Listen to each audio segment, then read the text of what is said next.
Good afternoon, everybody. It's great to see so many of you joining us today. My name is Sam Nicholson, and I'm a policy analyst for the Education Commission of the States. I want to welcome you all and thank you for attending today's Partnering for Success webinar, hosted in partnership with our colleagues at Cognia. Today's topic will be how to use data to align coherent policy, practice, and community. Please note that we're recording the webinar today to allow you to revisit the content as well as to share with your colleagues. And if you're joining us for the first time, Partnering for Success is designed to provide you, our commissioners and policymakers, with opportunities for connection with peers, researchers, and innovators who are providing solutions to some of today's most pressing education policy issues. We intend for you to leave these webinars filled with insight, inspiration, and resources that will support you as you address similar challenges in your own state. On behalf of the ECS team, I'd also like to thank our partners who help make events like this one possible. Thank you for your continued partnership and support that allows us to convene the people behind the policy. I'm especially pleased to join forces with Cognia for today's important conversation. We have a great panel today of education leaders and experts to highlight policy strategies for creating partnerships across diverse audiences. As we move through the session today, we want to hear from you as well. So as you follow along, please be sure to place your questions in the Q&A at the bottom of your screen, and we'll address as many of those as we can after the panel discussion. I also want to take a moment to connect today's session to ECS's 2025-27 Shares Initiative, Community Hubs for Addressing Needs for Greater Education. Every 2 years, ECS welcomes a new governor to provide leadership and direction for the organization, which includes an initiative to advance impactful education policymaking across the country. For 2025-27, Wyoming Governor Mark Gordon's Chairs Initiative focuses on empowering communities to shape and drive education change that reflects their unique strengths, aspirations, and needs. And grounded in the belief that communities hold deep knowledge and trusted relationships, the Change Initiative aims to strengthen the connection between local vision and state policy. It invites states to rethink how they partner with communities by aligning systems to support local innovation. Building off lessons learned from Wyoming's Reimagining and Innovating the Delivery of Education initiative, otherwise known as RIDE, Governor Gordon's Change Initiative will do two things. One, it will provide a framework for engaging key community members in establishing a local vision for education and think through opportunities and challenges specific to their context. And two, it will identify state policy levers to support local solutions, capacity building, and implementation for state policymakers.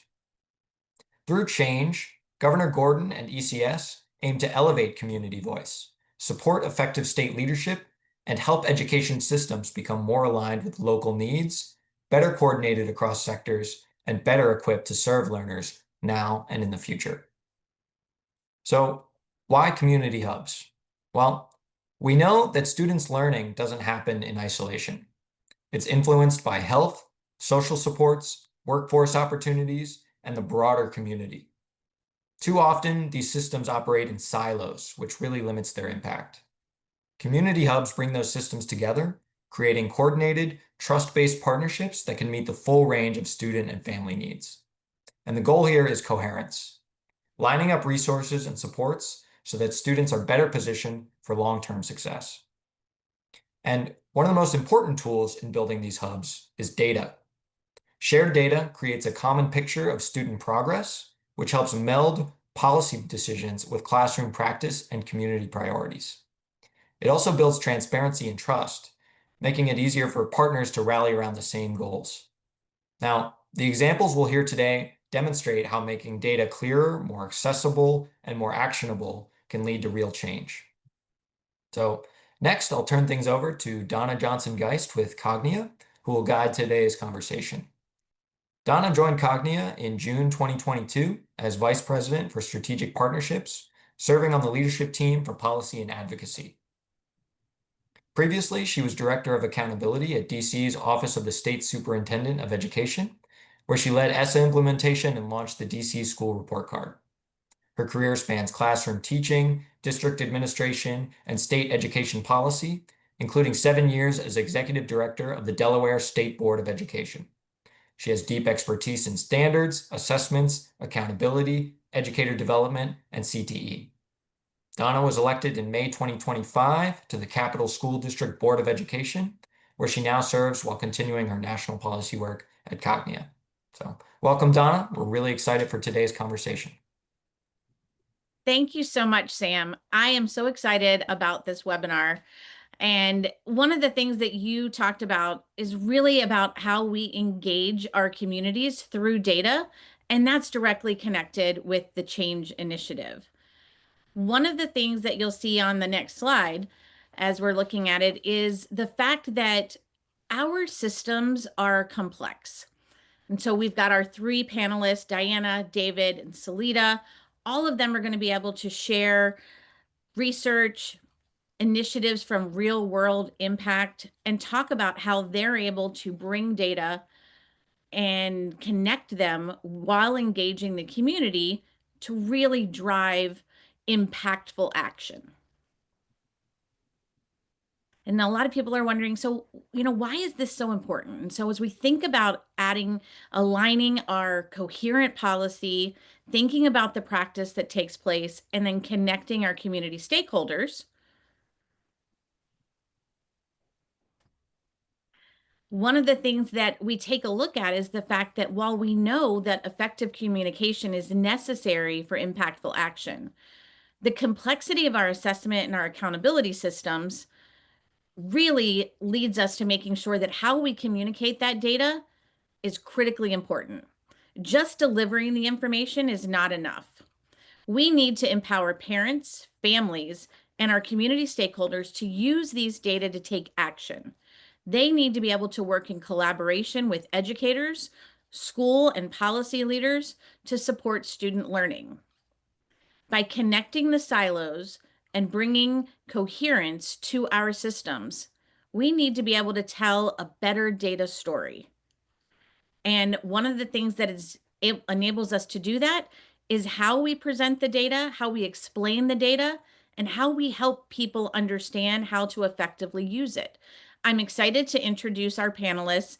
First, we're going to hear from David Park, who is the president of Learning Heroes. Now, David, in a lot of the work that Learning Heroes has done, you have a report that looks at over a decade of research on family engagement. What is one of the big takeaways for state leaders to think about and how we engage parents as well as other community leaders to help drive improvement? Yes, thank you. Thank you, Donna. Thank you, Cognia and ECS. It's such a pleasure to be here. And so Learning Heroes has been around for 10 years, hence the exciting new logo there. And we have learned a whole lot over the course of a decade and have two new reports coming out. And so I'm going to share just a little bit about both of those reports, and then I'm going to answer the question, go a bit deeper into the data. So first, we have synthesized 10 years of research. So basically, we've taken 10 years of qualitative and quantitative research and said, let's pull out 10 insights that the field can use that can be helpful for states and for districts and schools, and thought that was going to be really easy. But there's a lot of data there and a lot of really good data that's being used in communities across the country. So choosing only 10 was really hard, but we were able to choose 10 insights. And I'm going to give you a sneak peek at that report, some of the data from that report today. The report is called Centering Families in the Future of Education. I think that's really important because as we talk about what the future of education looks like, we need to make sure that families are front and center in that future. So that report is going to be launching next month. It'll be on our website, which is bealearninghero.org. I think somebody's going to put that in the chat. And again, it's highlighting the data and the insights, but it's also talking about and Donna brought this up, making it actionable. So we don't like to just put research out there. We also like to show how states are using this data to create change, how districts are doing the same, and how schools are doing that too. So that's one report. It's launching at the end of next month. The other one is our FACE impact study that we have done along with TNTP. Really excited about this because this is the second phase of the study. So the first phase showed how meaningful family and community engagement makes a difference. It makes an impact. And we saw that schools with strong pre-pandemic family engagement fared better after the pandemic in terms of lower increases in chronic absenteeism and higher student attainment. So in January, we're going to release the next phase of this with TNTP. And that's all about identifying specific practices and policies that were effective. So stay tuned for those pieces of report. Of data. So I will, in thinking about your question, Donna, you know, it's interesting because I just took part in the Family Engagement Leadership Institute, and that is a 9-month cohort. This was our first session, the first of 9 sessions throughout the year with principals and school leaders from across the country. And I literally was on that Zoom 20 minutes ago. So it's kind of fresh in my mind. And when I was hearing from the principals and the school leaders, there was somebody from Denver Public Schools, and I wrote this down. He said, "You may be able to increase test scores by 10%, but you're not going to be able to increase test scores by 30% unless you partner with families." And that really, really stuck out with me. And so when you ask for one insight from the 10 years of research, is that family engagement is a strategy. It is not a goal. So we need to start a mindset shift so that we start thinking about family engagement as a strategy to solve for goals at the state level or district level or school level. And so that's chronic absenteeism. It's improving achievement. It's preparing students for success after high school.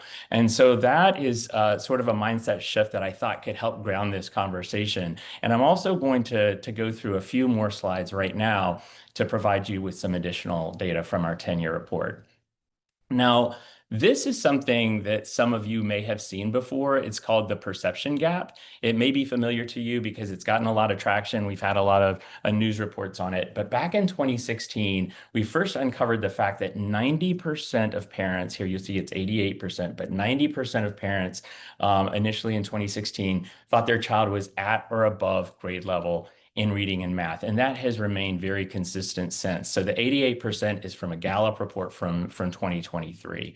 So 9 in 10 parents think that their child is doing just fine, even though we see a very different picture no matter kind of what you look at. But I'll take the 2024 NAEP data, which shows that only 30% are proficient and above of 8th graders are proficient and above in reading and math. So the takeaway here is that parents don't have an accurate picture of how their kids are achieving in school. And why does that matter? It matters because without an accurate picture of how your child is doing, you may not get that tutoring that your child really needs. You may not get the extra support over the summer, sign your child up for a summer program. And so it's really important for families to have an accurate picture.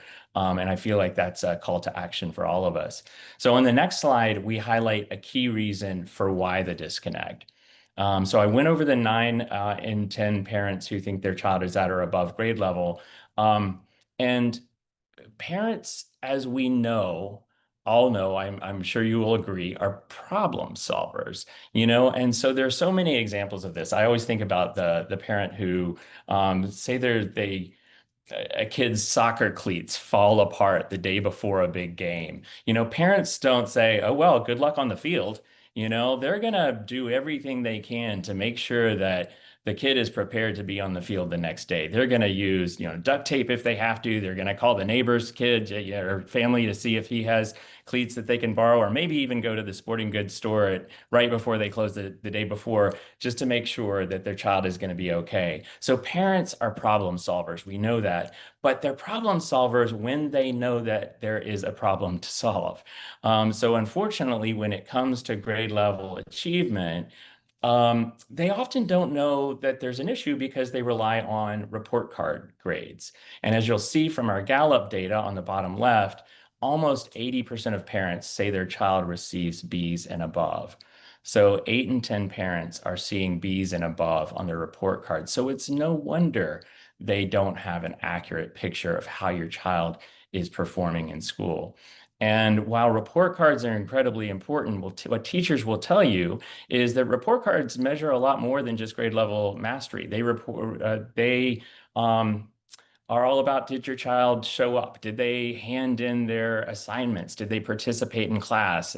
Behavior stuff. All of that is part of report cards. Now, that's really important information and data, but it doesn't necessarily tell you if your child is at grade level or not. I do want to do a quick shout out to my colleague, the co-founder of Learning Heroes, Cindy Williams. She has a great TED Talk on this subject. If you want to dive a little bit deeper, I encourage you to watch Cindy Williams' TED Talk, Are Report Cards Misleading? It's a really, really great one.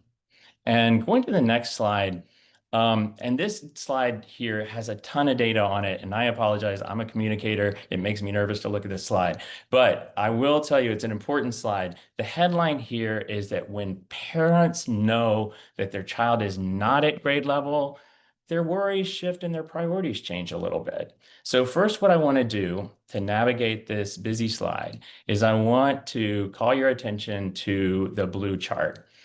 So the blue represents parents who say that their child is at or above grade level. So you look, and this is a worry battery. So you look at the top worries among parents who say their child is at or above grade level, and they include things like the impact of social media on your child experiencing stress and anxiety, your child's emotional well-being, and your child being bullied. All of these things are legitimate and critically important concerns.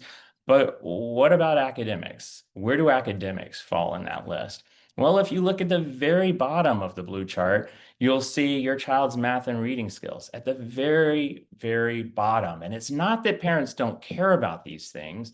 They absolutely do, but these aren't priorities because the parents think that their children are doing okay. Now let's look at the orange chart right next to it. And this is among the parents who say their child is not at grade level. So of the parents who have a more realistic picture of where their children are, the number one concern, your child's math skills. Number one concern above everything else. So we like to say that parents worry differently when they have additional information. And we know that when parents worry, they take action. So on the next few slides, I'm going to give you a couple of examples of communities and campaigns that really have had an impact. So first of all, I want to take you to Minnesota. And Prodeo Academy is a charter network in Minneapolis. It serves about 1,000 students, the vast majority of whom are low-income students of color. They went all in on family engagement as a strategy to boost student achievement. This is in the 2023-2024 school year. And on the next slide, you'll see Prodeo Academy's goal and how they went about this. And this slide comes directly from the Academy and shows their goal of improving proficiency rates with their strategy of partnering with families to support student growth.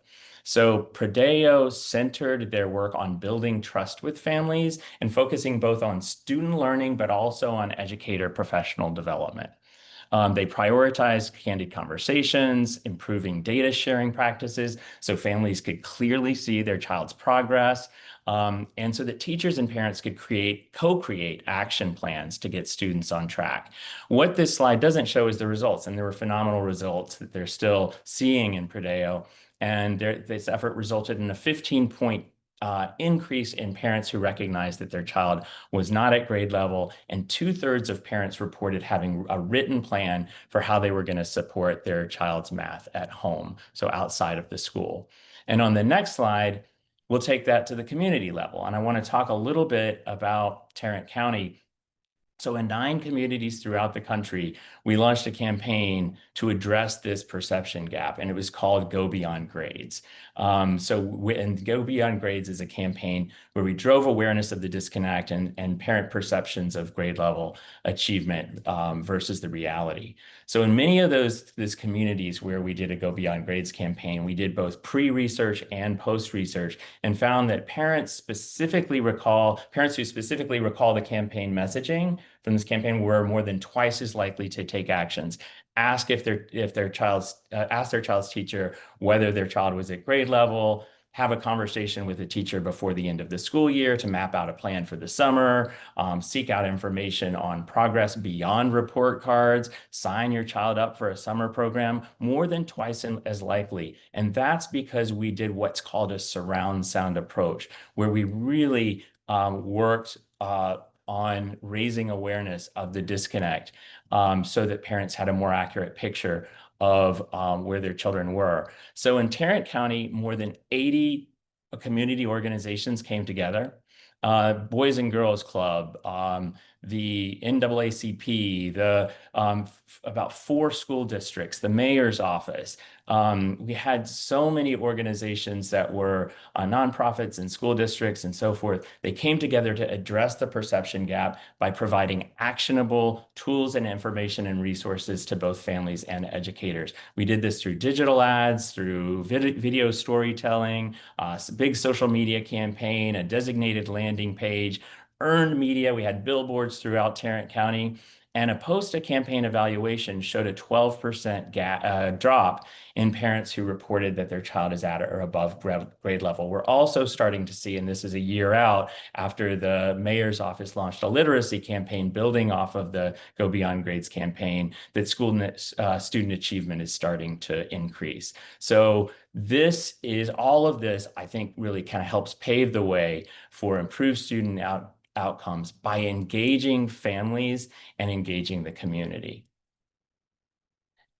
Thank you so much, David. This is really important because one of the things you addressed is that perception gap and how we present data to parents and families as well as our community partners. And most importantly, we know that you cannot change what you cannot see. So addressing that, and I love the examples that you shared with us of the types of partnerships that have been successful in these 2 communities, bringing in your community organizations, how you engage your parents. I know we're going to talk about that a little bit later in this webinar as well. And I think next we're going to go ahead and we're going to hear from 2 of our kind of boots on the ground examples working within states. We have Dr. Diana Clapp, who is the coordinator of the Wyoming State Board of Education. You heard a little bit about the chairman's initiative through ECS, but you're also going to hear about the precursor to that in Wyoming, which is the Governor's Ride Initiative. And that started in 2021, in May of 2021, I believe. Diana, that's correct. And one of the things that I think is really important is how they talk about the importance of, reimagining how they deliver education. And that really starts with connecting with communities and establishing a vision for what the future of education can look like and making sure that they're engaging around their goals for students and clearly identifying what their hopes are for student learning. So I'm going to turn it over to Diana to share more about the RIDE initiative and some of the particular initiatives that are connected through that they're working on. Thank you, Donna. Good afternoon, everyone. Excited to share with you a little bit today about some of the pieces that have been happening in Wyoming and how they kind of connect to this change initiative through ECS that's now being, of course, championed by Wyoming's Governor, Mark Gordon. So in Wyoming, and it was around 2019 into 2020, that the state really started looking at, imagine what could happen if you had these meaningful conversations with communities to truly capture the vision for educating their young people. And so the governor was engaged in this notion of this reimagining and innovating the delivery of education RIDE. He had a focus on listening to communities. About the same time, the State Board of Education was informed that they now needed to produce for Wyoming graduation standards. Wyoming hadn't had graduation standards. They had graduation requirements. They had content standards, but they needed to develop these graduation standards. And at that time, the state board did the same thing. They said, whoa, wait, we have over 1,800 academic standards. And they were advised, well, maybe just pick a handful of those and call those graduation standards. and they decided to take a different approach, which was to develop a profile of graduate based on the voices of communities. So I'm going to share a little bit with you about how these two pieces of work and initiative came together in Wyoming and where they're at today.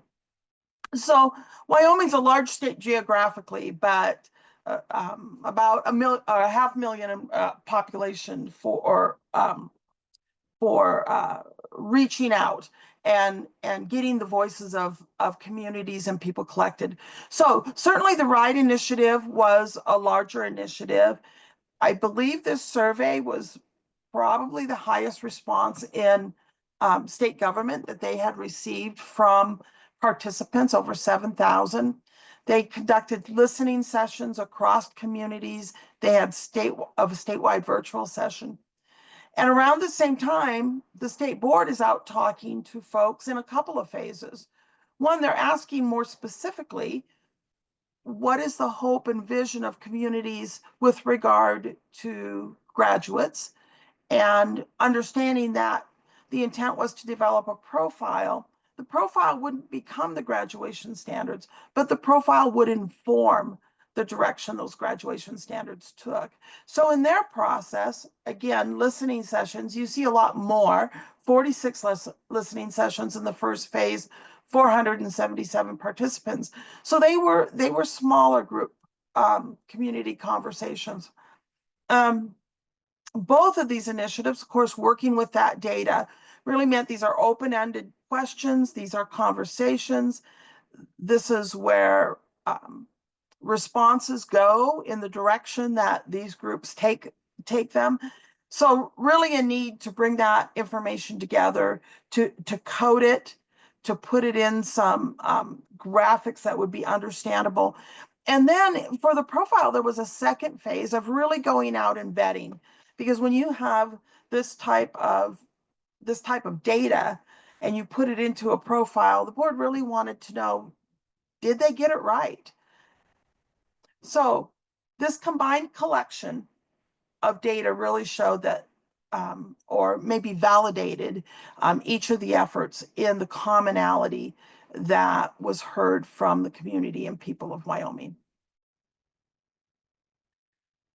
So as we go into this next slide, this is the product of the work of the state board.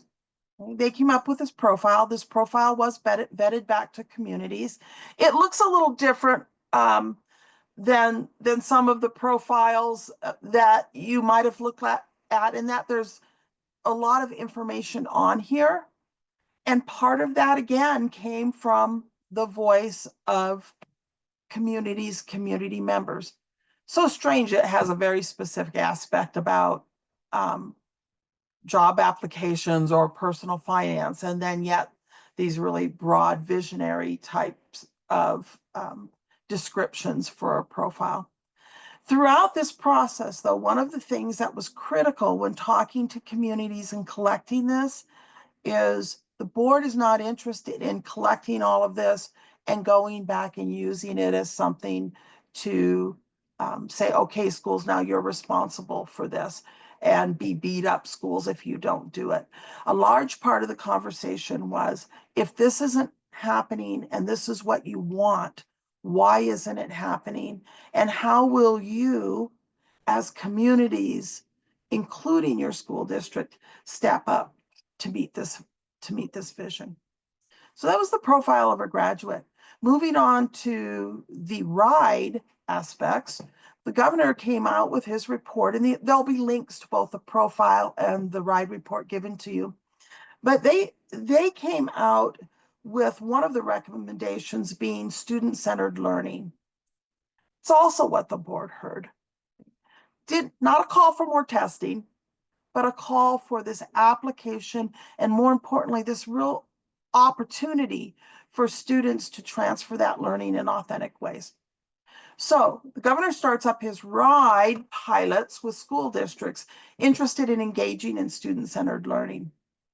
And again, a way to help districts and communities kind of find their own on-ramp to this profile. We knew the profile was too big to take on all at once, but through this partnership with RIDE and the profile, there was a vehicle for folks to really take that profile and say, okay, here's our on-ramp, here's where we'll start. Part of the profile talks about Thrive. There were communities very concerned about mental health and the work that would happen with children and youth in that area. Another community might say, boy, that work column is really our on-ramp to meeting our local vision for our graduates. So a nice partnership between those two. And I think one of the critical pieces for the RIDE is that the RIDE provided the training for staff, because while this is happening, the board's moving forward with its graduation standards that were to be informed by this profile. And they did that. They found 7 common patterns across that profile that they then formulated into a type of competency-based graduation standards. There is a need for capacity building and training in order for school systems to start contemplating how do we instructionally meet these graduation standards, as well as measure the performance of students on these graduation standards. So again, that partnership with RIDE was able to provide that. And while a lot of the work that came out of that in districts, very customized to those communities, may be pieces like capstone, project-based, place-based, work-based learning, really emphasizing those pieces. One of the critical pieces that RIDE brought to the table was helping communities and schools and districts understand this makes room for maybe some of the approaches instructionally that may have been squeezed out over this past decade of high levels of standardized testing and large amounts of standards. But it isn't a back to the apple unit, so to speak. You know, it's not about going back to, oh, now we have time to bob for apples, make apple juice, make apples, all of those things. But I can't tell you anything about the elements of science as far as buoyancy, states of matter, pieces like that. So this training and this capacity building brought on through the RIDE pilot really helped teachers think about intentionality and rigor while addressing these graduation standards. So as these pilots have progressed, the interest grew. The first year of the RIDE pilot, there were 9 districts involved. By last year, here are the participants: 20 districts, there's 48 in Wyoming, 20 districts involved, 3 of Wyoming's 7 community colleges involved, encompassing in enrollment and size over 50% of Wyoming students. And as we enter this fall, these numbers continue to grow. More districts are coming on to do this work.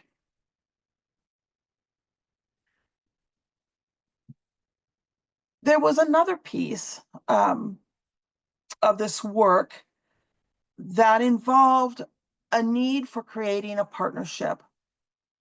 One of the things that we heard from communities was, why are there so many initiatives? Why are they so disjointed? Is this another flash in the pan? So across Wyoming, education policy leaders really came together to say, when it comes to this student-centered work, we're going to work together. We're going to form a partnership. Everyone has still their roles and responsibilities. They still have autonomy in the work that they do, but there'll be a coordinated effort and communication about the importance of this work, about Wyoming's commitment to it. So you see there the various partners, the department. WASA is the State Association of School Administrators, the governor's office, the community colleges, university, and of course the State Board of Education. RIDE now is this fall entering its 3rd year of pilots with districts. And they're just now starting to get some early results of a third-party evaluation of the effectiveness and impact. And as we go to this next slide, I just wanted to point out what I think is a very interesting early finding, and it speaks to the importance of partnering on both state levels as well as this local ownership and partnering. And you see there that districts that participated said, hey, seeing those partners come together at the state level, let us know this is a real deal. Because we know there's a lot of initiatives pushed through education, a lot of things that come and go.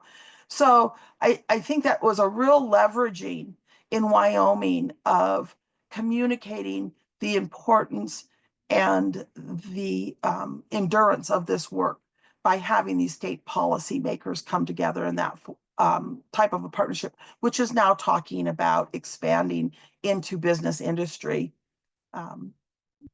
as well. So just as we think about this, again, continued partnership, this data sharing, just briefly wanted to share with you some information about this reciprocal support that came from this partnership.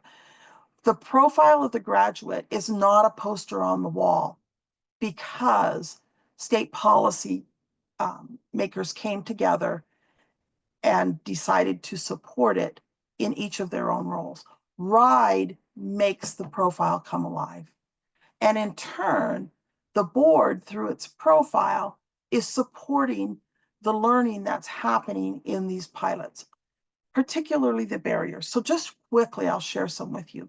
One of the things that came out is the time needed for this practice to come fully into place. The state board has gone into rules and regs and focused and reduced our over 1,800 state standards by 50 to 65% to provide that focus on essential learnings and provide time for districts and teachers to really focus on the work of RIDE.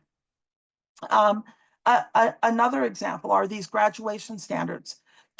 They said too much testing. They provided graduation standards that are actually competency-based and support, again, this practice of student-centered learning in the classroom. They're tackling now accountability. They have gone through and looked at state reporting, right? So they've passed rules in Rule Now that a wider definition of coursework can be in classroom, out of classroom, much broader. But while districts are sitting and filling out the state report on ADM and coursework and SCED codes, that didn't fit into those state reports. So because of this partnership, we have the people at the table that can do a quicker turnaround in addressing these barriers. So I put on this slide reciprocal support, but it should be reciprocal support leads to greater impact. So now we're still imagining in Wyoming. And this next slide kind of tells you where we're at with this imagining. We're imagining a system where there's a shared accountability. If we're going to have partners, and if we're going to say communities, you are at the wheel for this, then how do we say accountability is also shared amongst all the players in education to make the best system for students? How do we imagine sustaining and expanding the RIDE initiative? So until it's not an initiative, it is the educational system Wyoming envisioned. And then, of course, continuing the state partnership and those influencers across education and economics. And that's why there's the discussion of business and industry. The governor just held a meeting, 70, I believe, representatives from business and industry and education together, talking about the importance of this work. And so focusing back on this community engaged education system, the one key piece I would share with you is the time that it takes on the onset to talk to communities, to hear from voices, not make a plan behind closed doors or even a plan with representatives, right? But to engage in that type of data collection, it's intensive and it takes time. But what we have learned is the rollout is so much easier because they already own it, right? And they do know it, as David had mentioned, how critical that is. Not fighting about whether this is the right work to do, because it's the work that the state of Wyoming asked for. Dr. Clapp, thank you so much. I think you have really hit on a number of things that, we heard David talk about a little bit as well, as the importance of, breaking down those silos. And one of the things I wanted to ask you about, we hear this a lot in the education space, educators, education policy experts. Many people say we have our own language. We make up our own acronyms. We use terms and we get into wonky dialogue that loses people. So Yes. one of the things I'm wondering about is you've had such robust community engagement and families, and you've really across the state with the initiative of driving your governor's initiative and the state board's initiative. What are some of the ways that you have helped stakeholders understand the terms and these metrics that you're using? What have been some of the biggest challenges and how have you overcome that? Sure. I think one of the biggest challenges, and the board, the governor's office, we all felt it right away. When you do that type of extensive ask and people show up, you better do something with it, right? Or you won't get them to show up again for many years to come. So I think in that process, collecting that and then taking that back out to vet it. Is this what you meant? Is this what it looks like? I think that was one key piece. The other key piece is some of that input was very specific. Again, we want kids to know how to fill out a job application. Okay, we'll accept that, right? Of course, it's yours. You own this. But also allowing the conversations across communities to come back and say, okay, now what aspects of what more goes into that would make this even stronger. And it was exciting to see that acceptance across these groups and communities to say, yeah, that's important. And then the other piece, I think, is this notion of on-ramping. Okay, let communities on-ramp. We got a state document, yes, it came from the voices of people, but find your entry point. It's not meant to be a poster. It's not meant to be a checklist. And I'll give you a quick example of that. So Wyoming has the Wind River Indian Reservation. It's a large reservation. And some of the conversation about the terminology, for instance, I very specifically remember this conversation about the word responsibility. And typical in Wyoming, responsibility is individual responsibility. That's what our students need to have. That's what workers are wanting. That's what college professors are wanting, is this ability for students to be responsible for themselves. And there's this whole conversation. In the community of the Arapaho Nation, the conversation around responsibility was responsibility to their tribe. It was their cultural connection to the discussion around that profile. And that is okay, right? Because communities can take that as long as there's a terminology that's understandable and resonates. Wyoming's leaning into this flexibility to say that is okay. Do we still have content standards and performance standards? Absolutely. But can't the graduation standards be addressed and brought to a real local level where the local community values it and families and students see that it meets their needs? So I hope that answered your question. But that I think that was one, there were many, but that was one where the terminology and language conversation became very rich. Now, I greatly appreciate this. And I know that everything that you've shared is really going to feed us right into our next panelist as well. Because one of the things you talked about is something that I've heard Dr. Watson talk about as well, is the fact that when you bring an initiative and you ask people for their input, you can't bring them a plan that is fully baked. If you want their input, you have to generate a partnership, and that starts with building trust and meeting people where they are. And I know that Dr. Watson is going to share some of those experiences that she's had at the district level as well. And so if we can transition to our next. At the front door. So sorry for that. If we can transition to our next panelist, we have Dr. Salita Thomas Watson, and she has coming to us today from Bibb County School District in Georgia, and she's going to share her experience across multiple school districts in how they have engaged community partners in terms of, she's going to focus really on combating chronic absenteeism, but I think she'll be able to share with us some of the ideas and examples that they have done that have At the front door. that have really transitioned across all of the areas of continuous improvement for schools.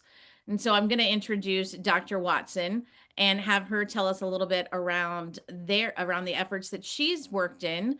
And I'm going to turn it over to you, Dr. Watson. Thank you, Donna. Thanks, everyone. I really appreciate this opportunity. First of all, this be present today or absent tomorrow. My fifth grade teacher used to say that every morning, and it wasn't until I actually was a principal at my own school that I understood that this was real talk, and I was just like, okay. But I do want to talk about some of my actual real world situations and school districts that I've actually served in. Most of our data, and if the next slide, the most of our data we receive, it literally comes from the American Community Survey with the U.S. Census, which really focuses on the SEL components, the social, emotional learning, demographic data, housing and educational data, along with our high-performing teams, which includes a collective impact of influencers from the community that specializes in mental health, housing, transportation, and any type of hardships. And I would like to give you an example. We actually, for the mental health, most of our schools have school-based health clinics in them. And so that kind of helped us with being able to organize these high-performing teams with our registered nurses, our coding specialists, our doctors, and so forth. These high-performing teams meet monthly to discuss data digs. Some of our data that we actually collect from housing, transportation, and family hardships, believe it or not, we have our fire chief at the table. We have our police chief at the table, as well as doctors in our transportation division internally at the schools. Why do we have that? Our fire department has the most accurate data for address canvassing because we find that most of our parents, when we actually shift our data management systems, sometimes we don't have the correct addresses, sometimes we don't have the correct update of parents, and oftentimes they do a monthly dump, is what they call it, at the fire department sometimes to make sure that they have the correct and updated addresses if they were to get an emergency call. The same with the police department. So we thought that we would actually invite them as well because the school systems, they weren't actually getting the data that they needed real time. The mental health doctors and nurses were at the table because they had to educate us on the why kids weren't coming to school. And so I really appreciate everyone's presentation because the main thing is we were all working in silos. We never knew that we needed the fire department or the transportation department or the police or the mental health agencies to help us combat this chronic absenteeism issue that we're having. Next slide. So as we create our high performing teams, we always come up with the common language, if-then statements. If students are not in school, then students are not learning. If students are not learning, then they face limited opportunities. In addition to that, we often have risk factors, and these risk factors are not within the community groups or high-performing teams. You may walk to the local grocery store and they may have the risk factors displayed at the grocery store or restaurants. And so some of the risk factors are falling behind, limited access, loss of privileges. We have some states that if you're not in attendance, you may be at risk of losing your driver's license. Violation of state and truancy laws, safety, and increased family stress. Next slide. Our high-performing teams often talk about schools that, schools are not responsible alone for chronic absenteeisms. So the community partners bring in expertise. We have Wellness Wednesdays, mentoring sessions, resources, pathway. We have internal and external internships, paid and unpaid. And we also support students and family with utilities and workforce opportunities. For example, we had a challenge. If we have 100% of certain students meet or exceed academically and in the area of attendance, we raffle and we pay utility bills, light bills, water bills, whatever else we needed to do. In partnership with the utility company, we were able to strategically link these type of partnerships to our well-being indicators so that parents see the need, but they also felt like we were really tapping into the human part of them and trying to assist them with being successful. Workforce and career opportunities, we have pathways for students and family members. For example, one of our utilities companies, they've created a pathway for multifamily employment. And so if your student is in school 80% of the time and you have family members that are seeking employment, they have opportunities, a referral program where they actually will employ multifamily members. And these things alone may be well-being aspects, but they also help us with attendance. Types of partnerships that we have currently: local businesses and corporations. As I stated, we provide interns, externships, mentorships, adult learning, multifamily opportunities. Faith-based organizations, majority of our churches have adopted a school. And so whatever walk zone or school zone you're in, most of our faith-based organizations, they've adopted a school. And what does that mean? They come in and volunteer. They actually have carpooling opportunities to get these students to school. They have community closets if students don't have clothing. And they also have promising special funding. So you may have a school that really needs incentives to support the attendance challenge, where their adopted church or faith-based organization supports them in that area. Higher education, we all know the graduation rate and the college and career pathways. We have to engage our higher ed institutions, as we are not only kids are going to college, but we have those credentialing aspects of welding and HVAC and plumbing. So we have those partnerships for those that may not just want to go, obtain a 4-year or 5-year degree. And so all of our partnerships come in STEMs, or domains is what we call them: workforce, in-kind, sponsorships, and volunteerisms. Each committee member or lead within our high-performing teams, we own a specific indicator or domain. And so, for example, the workforce would be my fire chief and my police officer, because there's always a need. And so for in-kind, we actually work a lot with the retired educators. Sponsorships as well. We work with retired educators. We work with college and career organizations that sponsor kids, philanthropists. And volunteerism, we work with our local community, I don't want to say mom and pop, but our local community owners that actually will push in and volunteer daily at the schools in the areas of literacy and mathematics. They help read, or they're actually helping them to obtain some mathematic courses, tutors, or they're actually supporting them in the area of mathematics themselves.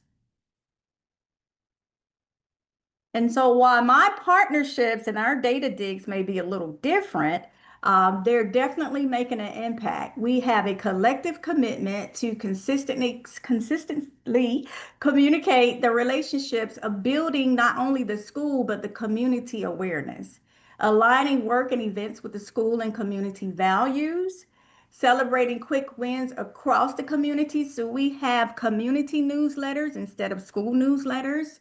Brandship, we have a walk of fame where you see different community members highlighted, and mutual benefits for the schools and partners, opportunity versus impact. We often say, you know, there's an opportunity for a student here, but is it impactful? And so we measure both. And lastly, these are just some best practices that we've done. Environmental scans, we all do that with the data dig. Strategic alignment is most important. Collaborative teams to involve our community members, volunteers, students are on the team, as well as parents. And ongoing and consistent data tracking tools. As I stated, we use a collective form of data from the fire department to the police department to assist us with planning and moving forward with chronic absenteeism.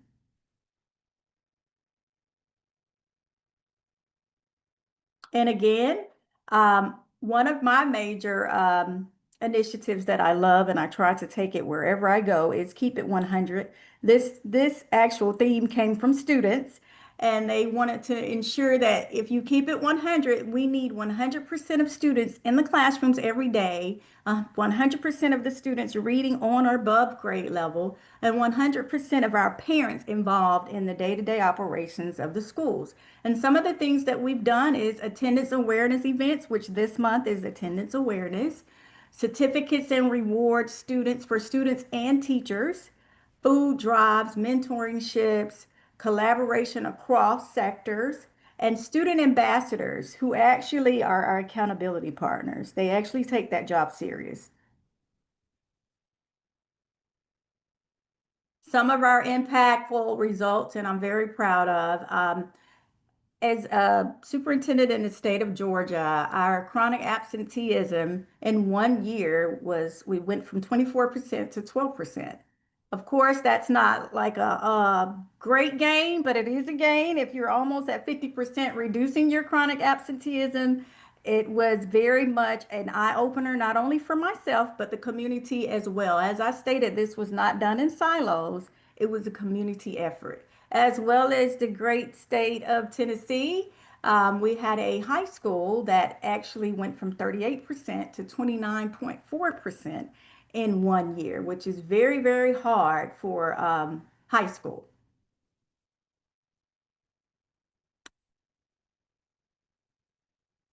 Again, these are just some suggestions. We always do quick tips and announcements about building partnerships. We have, you know, housekeeping and data digs monthly, building community teams, tracking outcomes ongoing, recognizing contributions and resources, and planning for ongoing sustainability. I was trying to do that in 2 seconds. Thank you. Thank you so much, Dr. Watson. I think one of the things that all three of you have really outlined here are ways to engage the community and ways to engage the public. And I know we could probably keep talking about this for a whole nother hour. And I know we've answered a couple of questions in the Q&A throughout. And if we had more time, I think we'd get into a bit more of a panel discussion.